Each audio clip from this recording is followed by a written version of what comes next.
Hello बच्चों, मेरा नाम है शिवम और आप देखना शुरू कर चुके हैं उत्सव ऑनलाइन।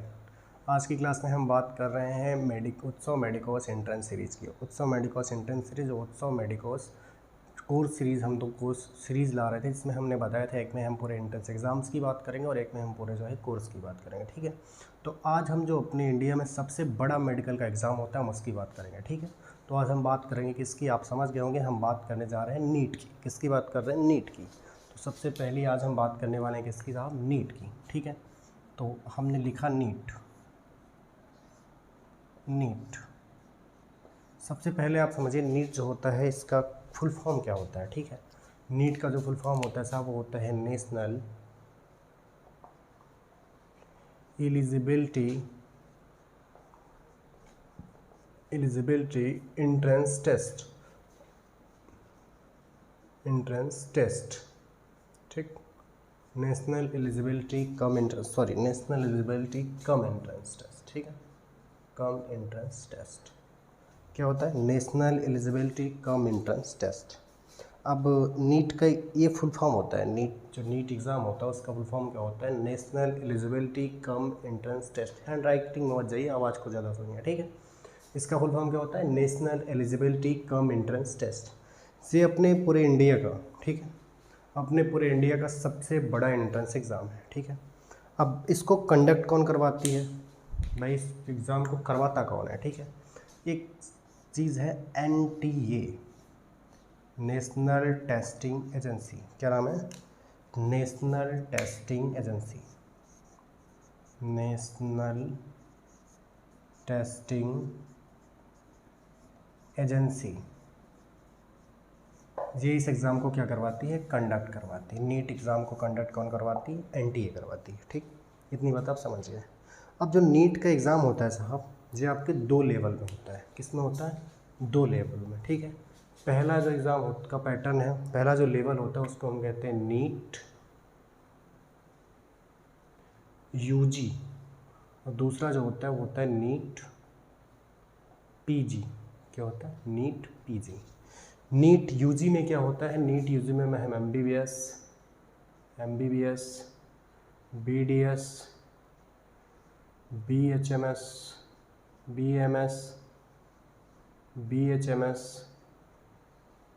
ये जितने भी बैचलर मेडिकल के जितने भी बैचलर कोर्स होते हैं उसकी पढ़ाई करते हैं, जो अंडर ग्रेजुएशन। UG का मतलब होता है साहब अंडर ग्रेजुएशन। ठीक है, PG का मतलब होता है साहब पोस्ट ग्रेजुएशन। ठीक है, मतलब इसके बाद ग्रेजुएशन करने के बाद जो आता है उसको क्या कहते हैं? PG, post graduation. ठीक है, तो उसमें जो हमारे कोर्स होते हैं साहब वो होते हैं MD, MS या और भी बहुत सारे जितने भी मतलब PG के एग्ज़ाम होते हैं। ठीक है, तो अब आपके मन में यह हो रहा कि क्या नीट का एग्ज़ाम देने से ही हम डॉक्टर बन जाएंगे? हाँ, नीट का एग्ज़ाम क्वालिफाई करने से आप डॉक्टर बन जाएंगे, मतलब आप उस बाउंड्री को क्रॉस कर जाएंगे जिस जो मेडिकल कॉलेज की बाउंड्री है या आपका कैंपस है, आप इस एग्ज़ाम को क्वालिफाई करने के बाद इसकी बाउंड्री तक आ जाएंगे। ठीक है, बट यहाँ पे जो है आपको डॉक्टर बनने का आपका है, यहाँ पे जो 4 से 5 साल आप देंगे। ठीक है, उसके बाद आप सोच रहे होंगे कि सिर्फ आप UG करके, अभी आपने क्या क्वालिफाई करा? NEET UG। ठीक है, नीट UG। ठीक है, नीट UG। अब आपको मेडिकल कॉलेज में 5 से 5 साल, 5.5 साल पढ़ाई करने के बाद आप अगर चाहते हैं कि आप PG भी करें, मतलब उस क्षेत्र में आप चाहते हैं कि आप जो है मास्टर डिग्री भी ले, तो आपको किसका एग्ज़ाम देना हो? नीट PG, पोस्ट ग्रेजुएशन का। तब आप जो है, तो इसका मतलब क्या है कि आपको नीट के एग्ज़ाम कितनी बार देने हैं? आपको नीट के एग्ज़ाम कितनी बार देना है? आपको नीट के एग्ज़ाम देने 2 बार। कितनी बार? 2 बार। ठीक है, आपको नीट का एग्ज़ाम कितनी बार देना? आपको नीट का एग्ज़ाम देना 2 बार। ठीक है, NEET UG plus NEET PG। समझ गए आप? तो इतनी बात हो गई नीट की। तो आप समझ गए होंगे कि हम किसकी बात करने जा रहे हैं। ठीक है, हम नीट PG की बात नहीं करने जा रहे हैं, हम बात करने जा रहे हैं किसकी? नीट UG की। किसकी बात करने जा रहे हैं? नीट UG की। तो आज हम बात कर रहे हैं नीट UG का। हमने अभी बेसिक आपको बात बताई, बेसिक बात इतनी बताई कि नीट का जो फुल फॉर्म होता है उसको कहते हैं national eligibility cum entrance test. ठीक है, दूसरी चीज़, नीट को कंडक्ट करवाने वाला कौन है? नीट करवाता कौन है? नीट को कंडक्ट करवाने वाली जो संस्था है उसको कहते हैं नेशनल टेस्टिंग एजेंसी। ठीक है, NTA। इसके बाद हमने आपको बताया कि नीट जो है 2 लेवल में एग्ज़ाम होता है। ठीक है, एक होता है नीट UG, एक होता है नीट PG। नीट UG क्या होता है? जो अंडर ग्रेजुएशन के लोग होते हैं, जैसे कि जो MBBS, BDS, BMS, BHMS, जो भी ये सब ग्रेजुएशन के कोर्स है, अंडर ग्रेजुएशन कोर्स है, वो किसके थ्रू होते हैं? नीट UG के थ्रू। बाकी जो पोस्ट ग्रेजुएशन के कोर्स होते हैं पीजी के, उसको क्या कहते हैं, नीट पीजी के थ्रू, जैसे कि एमएस या एमडी, ठीक है। तो आपने इतनी समझ गया, जो मास्टर ऑफ सर्जरी या मास्टर ऑफ मेडिसिन जो भी होते हैं, ठीक है, तो इतना आप समझ गए। इसके अलावा अब बात करेंगे हम नीट की, हम बात करेंगे किसके, नीट यूजी की, ठीक है। तो ये हम हटा सकते हैं साहब, ठीक, ये हमने कर दिया, हटा दिया, ठीक है। तो अभी तक हमने आपको बेसिक 2 बात बताई, पहले कि नीट का फुल फॉर्म क्या होता है, दूसरा नीट को कंडक्ट कौन करवाता है, और नीट का एग्ज़ाम कितने लेवल में होता है, ठीक। ये बात आप समझ गए, ये बात आप समझ गए। अब देखिए साहब,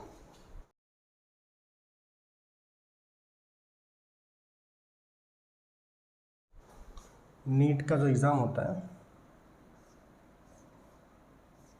जो नीट का एग्ज़ाम होता है वो 2 लेवल में होता है, NEET UG plus NEET PG, NEET UG और नीट पीजी, ठीक। अब हम बात करें नीट की, ठीक है। तो नीट क्या है, क्या नीट के पहले और एग्ज़ाम नहीं होते थे क्या, मतलब नीट ही क्यों है, ठीक है। जैसे कि नीट है क्या, कि नीट से फ़ायदा क्या है, आपके मन में ख्याल सवाल आ रहे होंगे कि नीट ऐसा क्या है, नीट में ऐसी खास क्या बात है कि नीट का एग्ज़ाम सबको देना होता है जो मेडिकल की पढ़ाई करता है। पहली चीज़ सोचिए, नीट के पहले हमारे देश में अलग अलग स्टेट में, ठीक है, 28-30 अलग अलग जो है स्टेट्स में जो है, ठीक है, उसमें क्या होते थे, अलग अलग एग्ज़ाम्स होते थे, ठीक है। हर स्टेट का अपना अलग अलग क्या होता था, एग्ज़ाम होता था, ठीक है। हर स्टेट का अपना क्या होता था, अलग एग्ज़ाम होता था, और हर स्टेट के कम से कम 3 से 4 एग्ज़ाम होते थे अलग अलग कोर्सेज़ के, ठीक है। तो अगर कोई आदमी मान लीजिए यूपी का है और उसे एमपी में एग्ज़ाम देना है, यूपी का है उसे एमपी में एग्ज़ाम देना है, तो वो क्या करेगा, यूपी का भरे, एमपी का भरे, हरियाणा में भी देना है तो हरियाणा का भी एग्ज़ाम फिलअप करे, ठीक है। तो मतलब उसको क्या है, अगर मान लीजिए 2 यहाँ दे रहा है, 3 यहाँ दे रहा है, 4 यहाँ दे रहा है, तो मतलब उसको 3 2 5 7, 3 4 7 2 9, मतलब 3 राज्यों, सिर्फ 3 राज्यों में एग्ज़ाम उसको परीक्षा देने के लिए, उसको मेडिकल कॉलेज में दाखिले के लिए 9 बार एग्ज़ाम देना पड़ता था। कितनी बार, 9 बार। तो 9 बार जो एग्ज़ाम दिया जाता था, तो 9 बार एग्ज़ाम देने में क्या होता था, पहली चीज़ तो 9 बार आपको एग्ज़ाम देना, तो एग्ज़ाम का प्रेशर होता था। क्या होता था, एग्ज़ाम का प्रेशर। भाई 9 बार किसी आदमी को परीक्षा देनी हो और अलग अलग राज्यों की अलग अलग परीक्षा देनी हो, जबकि सिलेबस सब एक ही है, लेकिन पैटर्न अलग अलग होता था, ठीक है, सबका अलग अलग तरीका होता था करवाने का। तो 7 से 9 बार जो एग्ज़ाम देने होते थे। दूसरी चीज़ क्या कि उसमें लोगों का पैसा व्यय ज़्यादा होता था, जैसे कि जो आदमी जितनी बार, मान लीजिए किसी की कैपेसिटी नहीं थी 7 से 8 बार फॉर्म भरने की, घर ज़्यादातर आपने देखा होगा कि सबके पेरेंट्स ऐसे नहीं होते कि ठीक है तुम 7-8 बार एग्ज़ाम दे लो। ज़्यादा से ज़्यादा कितने चांसेस मिलते हैं, 1 बार 2 बार। भाई हर फॉर्म को फिलअप करने में कम से कम 1000 रुपये खर्च आता था, मिनिमम जो आता था, ठीक है। तो इसलिए सबसे पहली चीज़ जो नीट के आने से फ़ायदा हुआ है, पहली चीज़ तो हमारी टाइम की बचत हुई है, ठीक है। जो हम टाइम प्लस प्रेशर, जो बच्चों के ऊपर एग्ज़ाम का प्रेशर होता था, इसकी बचत हुई है। और दूसरी चीज़ क्या होता है, जो हमारे पैसे थे, मनी, हमारी क्या होती है, फाइनेंशियल जो कंडीशन है उसको जो है सुधारा गया है कि भाई ये मतलब इस एग्ज़ाम में आप जो है, जब जैसे अब 9 एग्ज़ाम 10 एग्ज़ाम देते थे और आपको 3 राज्यों में 3 स्टेट के लिए आप 10 एग्ज़ाम देते थे, और अब आपको सिर्फ एक एग्ज़ाम के थ्रू, पूरे देश में मेडिकल कॉलेज लेने के ऑप्शन मिलते हैं। तो ये ज़्यादा सही है, ये भाई जाहिर सी बात है ये सही है, ठीक है। तो इतनी बात आप समझ गए कि नीट आया क्यों। तो वही जो है, इसके पहले क्या होता था, CPMT के एग्ज़ाम होते थे, तो सब CPMT का एक ही एग्ज़ाम होता था सेंट्रल, और बाकी स्टेट के अलग अलग एग्ज़ाम होते थे, ठीक है। CPMT जो होता था, CPMT को कंडक्ट करवाने के लिए जो संस्था थी जो कंडक्ट करवाती थी, वो थी CBSE, central board of secondary education, ठीक। इतनी चीज़ बेसिक था, आप इतना बेसिक जान गए। अब नीट का जो एग्ज़ाम है ये कैसे होता है, मतलब कैसे होता है और इसके लिए कौन कौन एलिजिबल है, ठीक है। तो पहली चीज़ आप एग्ज़ाम का मोड देखिए, एग्ज़ाम होता कैसे है, ठीक है। पहली चीज़ कि आप जो नीट का एग्ज़ाम है ये कैसे होता है।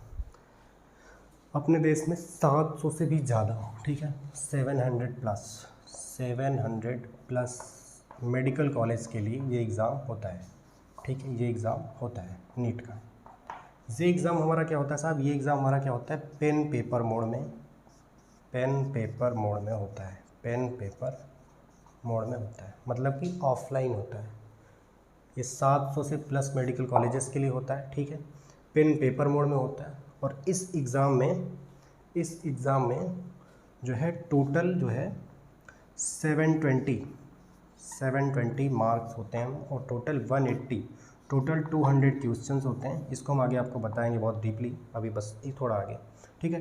200 क्वेश्चन होते हैं जिसमें आपको 180 अटैम्प्ट करने होते हैं, ठीक है, 180 अटैम्प्ट करने होते हैं। 200 क्वेश्चन होते हैं, 180 अटैम्प्ट करने होते हैं और पर क्वेश्चन पे 4 मार्क्स होते हैं। कितने मार्क्स होते हैं? 4 मार्क्स, ठीक। तो 180 इंटू 4 बराबर कितना आएगा? 720। कितना आएगा? 720। कितना आएगा? 720, 720, ठीक है। 180 क्वेश्चन आपको अटैम्प्ट करने हैं, 200 क्वेश्चन होते हैं। ये पेन पेपर मोड में एग्ज़ाम होता है और इस एग्ज़ाम को जो है 3 घंटे, इसका जो टाइम ड्यूरेशन होता है 180 question 180 minute, 180 question plus 180 minute. 180 सवाल होंगे आपको हल करने के लिए, सॉल्व करने के लिए। जो आपको सवाल होंगे वो 180 प्रश्न होंगे जिनको आपको हल करना है।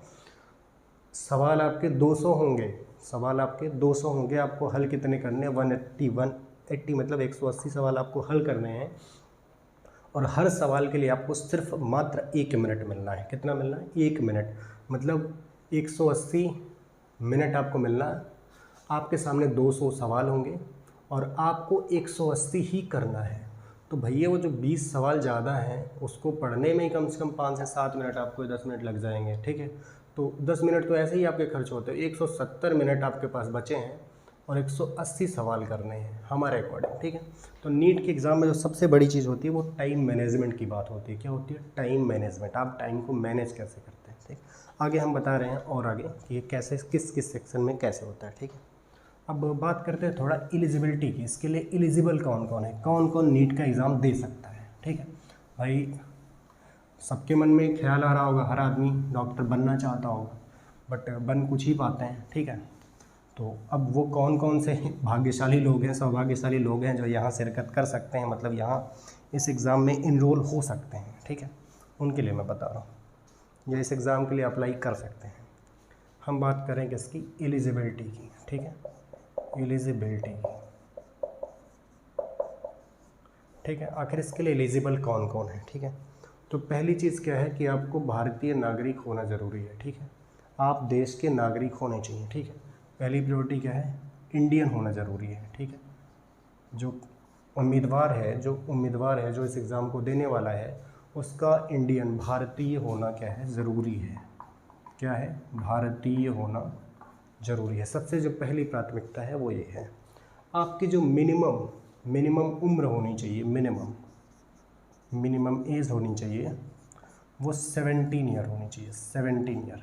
और मैक्सिमम जो होनी चाहिए वो कुछ भी हो। आपने देखा होगा भी एक चाचा जी जो है MBBS करके आए हैं, ठीक है।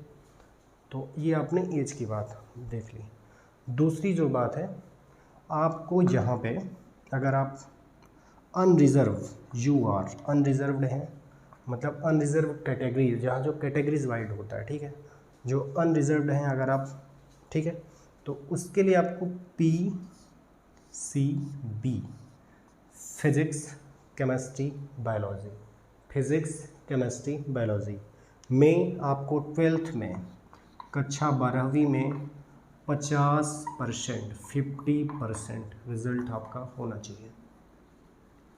आपका अगर आप अनरिजर्व कैटेगरी में हैं, मतलब आप जनरल हैं, तो आपके लिए क्या है? फिज़िक्स केमिस्ट्री बायोलॉजी में कक्षा 12वीं में आपके 50% से ज़्यादा रिज़ल्ट, 50% या 50% से ज़्यादा आपका रिज़ल्ट होना चाहिए, ठीक है। अगर आप OBC हैं, OBC कैटेगरी में आ रहे हैं, SC में हैं, SC में हैं या ST में हैं, ठीक है। OBC, SC या ST में है तो आपके फिज़िक्स केमिस्ट्री और बायोलॉजी में PCB स्ट्रीम में 40%, 12th में 40% रिज़ल्ट होने चाहिए, 40% रिज़ल्ट होने चाहिए, ठीक है। तो यहाँ पे दो चीज़ थोड़ा सा बिल्कुल ध्यान दीजिएगा। इसमें आपकी जो एज है वो मिनिमम 17 ईयर होनी चाहिए, 17 साल होनी चाहिए, मैक्सिमम कुछ भी निर्धारित नहीं है। इसके अलावा जो अगर आप अनरिजर्व्ड कैटेगरी में आते हैं, अनरिजर्व्ड मतलब जो जनरल कोटे से आते हैं, ठीक है, उनके लिए क्या है? फिजिक्स केमिस्ट्री बायो स्ट्रीम में भौतिकी, रसायन और जीव विज्ञान के क्षेत्र के विभाग से या क्षेत्र से आपको कक्षा 12वीं में 50% से ज़्यादा रिज़ल्ट लाना अनिवार्य है, ठीक है। अगर आपके 50% रिज़ल्ट हैं या उससे ज़्यादा हैं तभी आप इस परीक्षा में प्रतिभाग कर सकते हैं। दूसरी, अगर आप ओबीसी, एससी या एसटी हैं, ठीक है, अगर आप कैटेगरी में आते हैं और आप ओबीसी हैं या एससी हैं या एसटी हैं, तो आपका फिजिक्स, केमिस्ट्री, बायोलॉजी, भौतिकी, रसायन और जीव विज्ञान क्षेत्र में स्ट्रीम में कक्षा 12वीं में 40% रिजल्ट होना जरूरी है, ठीक है, 40% या उससे ज़्यादा होना जरूरी है, ठीक। तो यहाँ पे 3 बातें हमने बताई अभी तक। सबसे पहली चीज़, जो उम्मीदवार इस एग्ज़ाम को देना चाहता है उसका इंडियन होना जरूरी है। दूसरी चीज़, उसकी मिनिमम एज 17 साल होनी चाहिए, मैक्सिमम कुछ भी निर्धारित नहीं है। दूसरी चीज़ हमने बताई कि हाँ, अगर आप अनरिजर्व कैटेगरी में, जैसे कि आप जनरल कोटे हो, तो आपका फिजिक्स, केमिस्ट्री, बायो स्ट्रीम में आपके 50+ होने चाहिए, 50+ % होने चाहिए, ठीक है, जो या 50+ होने चाहिए, 50 होना चाहिए, ठीक है। अगर आप ओबीसी, एससी, मतलब अगर आप कैटेगरी में हैं, ठीक है, अगर आप अंडर कैटेगरी हैं तो आपके लिए क्या है, ओबीसी, एससी, एसटी में आपको क्या होना चाहिए, फिजिक्स, केमिस्ट्री, बायोलॉजी में क्या होना है, 12th में कक्षा 12वीं में आपके कितने होने चाहिए, 40% से ज़्यादा मार्क्स होने चाहिए, ठीक है। ये हो गई नॉर्मल बात। एक बात और ध्यान रखिए, इस एग्ज़ाम को देने के लिए आपका कोई अटेम्प्ट निर्धारित नहीं है, ठीक है। इसके लिए आपको सबसे बड़ी बात है, इसके लिए आपको अनलिमिटेड चांस मिलते हैं, अनलिमिटेड, ठीक है। आपका इसका में कोई अटेम्प्ट निर्धारित नहीं है, आप इसको कितने अटेम्प्ट में कर सकते हैं। आप जब तक सफल नहीं होते तब तक लगे रहिए, ठीक है, क्योंकि भाई ये ना तो आपकी उम्र निर्धारित है, ना तो आपका अटेम्प्ट निर्धारित है। आपके संघर्ष जितनी ज़्यादा हो सके उतना आप इसको करते रहिए, ठीक है। तो ये सबसे बड़ी बात है, एलिजिबिलिटी आपने सीख ली। अब थोड़ा सा हम इस एग्ज़ाम के पैटर्न की बात करते हैं, ठीक है। इस एग्ज़ाम का जो पैटर्न है थोड़ा उसकी बात करते हैं कि आखिर इस एग्ज़ाम का पैटर्न क्या है। तो एग्ज़ाम के पैटर्न को देख लेते हैं। बिल्कुल आसान भाषा में हमने जैसे कहा था कि पूरी तरह से हिंदी में, ठीक है, पूरी तरह से संपूर्ण जानकारी आपको हिंदी में। तो आई होप कि आप सबको समझ में आ रहा होगा अब तक हमने जितना बताया है। थोड़ा और आगे बढ़ते हैं। अब हम बात करेंगे किसकी करेंगे, एग्ज़ाम पैटर्न।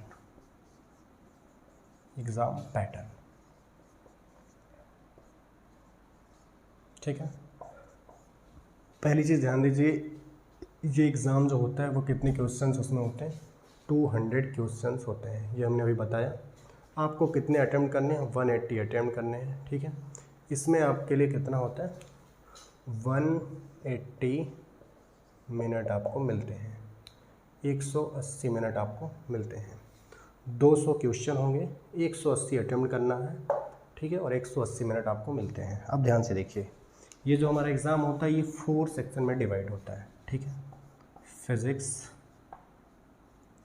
केमिस्ट्री, जूलॉजी और बॉटनी, ठीक।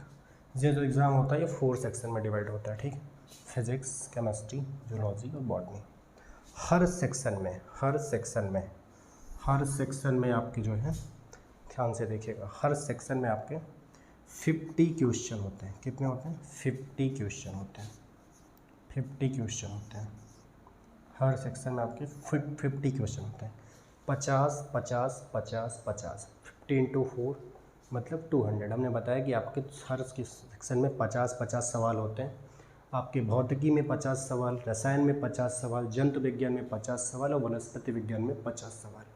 50 50 50 मतलब टोटल सवाल कितने हो गए, 200। हमने यहाँ पे क्या लिखा, 200 सवाल हैं। और इसमें अटेम्प्ट कितने करने, ये आपको ध्यान से देखिए। इन 50 सवालों में ध्यान से देखिए, इन 50 सवालों में 40 सवाल आपको हमेशा, मतलब 40 सवाल वो करने ही करने हैं, उसमें कोई आपको विकल्प नहीं मिलना है, ठीक है। ध्यान से देखिएगा,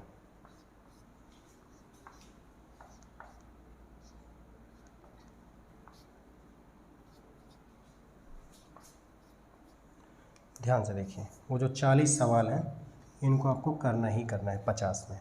40 यहाँ, 40 यहाँ, 40 यहाँ, 40। आपको क्या हमने बताया, 200 सवाल थे, जिसमें अभी तक आपने कितने करे, 40 40 40, कितने हो गए, 40 40 40 40 40 40 40 मतलब 160।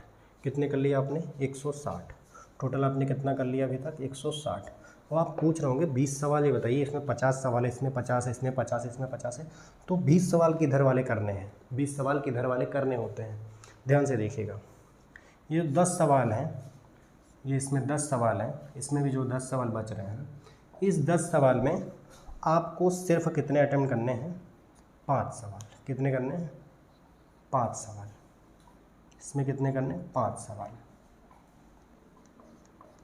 तो ध्यान से देखिए, ये जो 40-50 क्वेश्चन होगा, 50 में 40 क्वेश्चन आपके करने ही करने हो, उसमें आपको कोई प्रकार का ऑप्शन नहीं मिलेगा। लेकिन जो 10 सवाल होंगे, 10 में आपको ऑप्शन मिलेगा कि आपको 5 करना है और 5 आपको छोड़ देना है। तो ये ध्यान से देखिए, आपने 40 उधर अटेम्प्ट करे थे और 5 आपने इधर अटेम्प्ट कर लिए। कितने अटेम्प्ट कर लिए? 5। तो यहाँ कितना हो गया? 40 + 5 बराबर कितना हो गया? 45। कितना हो गया? 45। यहाँ भी कितना हो गया? 45। अब ध्यान से जोड़िए चारों को, 45 45 45 45, मतलब कितना हो गया? 180। कितना हो गया? 180। अभी तक कितने दिख रहे थे? 160। 160 आपके क्या है? वो परमानेंट है 40 वाले। और ये 20 वाले में से आपने 10 सवाल इधर किए, तो कितने हो गए? मतलब सॉरी 20, ये जो आपके 40 सवाल थे, 40 में से आपने कितने कर लिए? 20। तो 160 + 20 बराबर कितने हो गया? 180 सवाल। ठीक है, तो आप समझ गए कि 180 सवाल आपको कहाँ से करने हैं। आप नहीं समझ पाए, थोड़ा ध्यान से देखिए। आपका जो परीक्षा हो, ये जो आपका एग्ज़ाम होता है, ये 180 सवाल, 200 सवाल आते हैं, आपको 180 सवाल अटेम्प्ट करने होते हैं। ये आपका सब जो पेपर होता है वो 4 सेक्शन में डिवाइड होता है, फिजिक्स, केमिस्ट्री, जूलॉजी और बॉटनी। ठीक है, फिजिक्स, केमिस्ट्री, जूलॉजी और बॉटनी। हमने बताया आपको कि जब 200 सवाल होंगे, 50 सवाल फिजिक्स में होंगे, 50 केमिस्ट्री में होंगे, 50 जूलॉजी में होंगे, 50 बॉटनी में होंगे। इसमें हमने बताया कि 40 सवाल आपके परमानेंट होंगे, उसमें कोई भी आपका ऑप्शन या विकल्प नहीं मिलेगा कि आपको उसमें ऑप्शन होगा। ठीक है, 40 आपको वो करने ही करने हैं।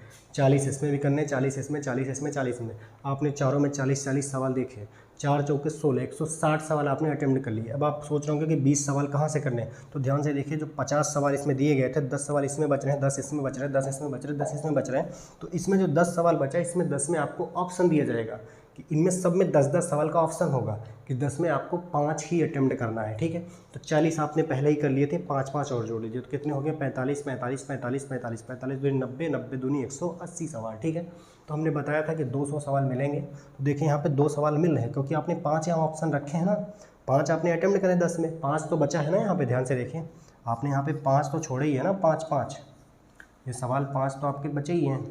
तो आपको हमने बताया कि 200 सवाल होंगे, 180 अटेम्प्ट करने, तो आपने 180 अटेम्प्ट कर दिए, 20 सवाल आपको छोड़ने हैं, 5 इसमें छोड़ने, 5 इसमें छोड़ने, 5 इसमें छोड़ने, 5 इसमें छोड़ने हैं। ठीक है, क्योंकि अगर कुछ लोगों के मन में ख्याल आ रहा होगा कि हम 200 के 200 अटेम्प्ट करने, नहीं भाई साहब, आपको जो ऑप्शन होगा वो 180 का होगा। ठीक है, मतलब आपको जो सवाल उसमें करने हैं 180 ही करिए, ऐसा नहीं कि बॉक्स आपको नहीं मिलेंगे, बॉक्स तो आपको पूरे 200 क्वेश्चन के मिलेंगे। ठीक है, बबल्स आपको 200 क्वेश्चन की भर सकते हैं आप, लेकिन भाई साहब उसका कोई मतलब नहीं, क्योंकि आप नेगेटिव मार्क्स में चले जाएंगे। ठीक है, तो ध्यान से रखिएगा, आपको एक सवाल सही होने पे यहाँ पे 4 नंबर मिलने हैं और एक सवाल गलत होने पे -1 नंबर मिलना है। कितना मिलना है? -1 नंबर। ठीक है, तो ध्यान से देखिए, एक सवाल सही होने पे आपको कितने नंबर मिल रहे हैं? 4 नंबर। तो 45 सवाल वहाँ आपने सही किए, 45 यहाँ किए, 45 यहाँ किए, 45 यहाँ किए। ठीक है, तो 45 दूनी 90, 9 चौके 36, 360 नंबर आपके फिजिक्स और केमिस्ट्री को मिला के हो गए 360। और ऐसे ही जूलॉजी और बॉटनी में होगा, 45 दूनी 90, 9 चौके 36, 360 यहाँ भी हो गया। ठीक है, 360, 360 + 360 बराबर कितना हो गया? 720। कितना हो गया? 720। हमने आपको बताया था कि 180 क्वेश्चन होंगे, 200 क्वेश्चन होंगे, 180 अटेम्प्ट करने हैं, मतलब कि आपको 720 नंबर का जो पेपर होगा, जो पूर्णांक होगा 720 नंबर का होगा। ठीक है, तो इतना पेपर का पैटर्न समझ गए होंगे कि आप पेपर कैसे आना है। हम थोड़ा सा अच्छे से एक बार फिर से समझा रहे हैं। इस एग्ज़ाम का जो पैटर्न है थोड़ा ऐसे है। इस एग्ज़ाम में आपको 200 सवाल मिलेंगे। कितने सवाल मिलेंगे? 200 सवाल। 200 सवाल मिलेंगे, इसमें आपको अटेम्प्ट कितने करने, मतलब कितने करने हैं आपको? करने हैं, हल करने 180 सवाल। 180 सवाल में जो है 50 आपको फिजिक्स में, मतलब जो 200 सवाल होंगे 50 आपको फिजिक्स में होंगे, 50 केमिस्ट्री में होंगे, 50 जूलॉजी में होंगे, 50 बॉटनी में होंगे, जिसमें आपको 45 हर सेक्शन से अटेम्प्ट करने हैं। कितने करने हैं? 45 फिजिक्स से अटेम्प्ट करने, 45 केमिस्ट्री से, 45 जूलॉजी से और 45 बॉटनी से। तो टोटल आपके जो सवाल दिए जाएंगे वो सवाल दिए जाएंगे 200, लेकिन आपको अटेम्प्ट कितने करने? 180 सवाल। हल कितने करने? 180 सवाल। तो 200 सवाल दिए जाएंगे, 180 हल करना है, एक सवाल पे 4 नंबर सही होने पर मिलना है। तो 180 गुणते 4 मतलब 720 नंबर। ठीक है, 180 गुणते 4 मतलब 720 नंबर। और एक सवाल के गलत होने पर आपको नेगेटिव के 1 नंबर मिलेंगे, माइनस के 1 नंबर मिलेंगे। ठीक है, तो आप समझ गए कि 720 नंबर का सवाल होता है और इस एग्ज़ाम में टोटल आपको 3 आवर का टाइम मिलता है, मतलब 180 मिनट मिलते हैं, 3 घंटे मात्र मिलते हैं। ठीक है, तो इस एग्ज़ाम में सबसे जो बड़ी बात है वह टाइम के मैनेजमेंट की। इस एग्ज़ाम में अगर आप पार्टिसिपेट करना चाहते हैं, मतलब आप शिरकत, मतलब इस एग्ज़ाम में एनरोल होना चाहते हैं तो आपको सबसे बड़ी चीज़ है कि आपकी तैयारी अच्छी होनी चाहिए, क्योंकि आपको सामने यहाँ 200 सवाल होंगे। हालांकि सवाल 180 ही करने हैं, लेकिन भाई वो जो 200 सवाल होंगे 20 सवाल के पढ़ने में ही कम से कम आप 10 से 5 मिनट लगा देंगे, ठीक है। तो इस परीक्षा में जब आप सम्मिलित हों तो सबसे बड़ी चीज़ जो ध्यान रखें कि आपके पास टाइम बेहद कम होता है, ठीक है। टाइम यहाँ पे क्या होता है, बेहद कम होता है। 200 सवाल होंगे और 180 मिनट होंगे आपके सामने, ठीक। पहली चीज़। दूसरी चीज़ कि इस एग्ज़ाम में जो सबसे बड़ी चीज़ है उसको हम आपको बता दे रहे हैं। इस एग्ज़ाम में को क्रैक करने के लिए आपको जो सबसे बड़ी चीज़ चाहिए वो क्या चाहिए, एक शब्द हम आपको बता रहे हैं, थोड़ा सा ध्यान से देखिएगा। हमने यहाँ पे लिखा है NCERT। NCERT का फुल फॉर्म होता है national council education research and training. क्या क्या होता है, national council education research and training, ठीक है। तो NCERT जो होती है, NCERT की बुक होती है। तो आपको सबसे जो बड़ी चीज़ ध्यान देनी है कि आपको NCERT पढ़नी है। क्या पढ़नी है, NCERT किसकी पढ़नी है, PCB, फिजिक्स केमिस्ट्री और बायोलॉजी की। किसकी पढ़नी, फिजिक्स केमिस्ट्री और बायोलॉजी की।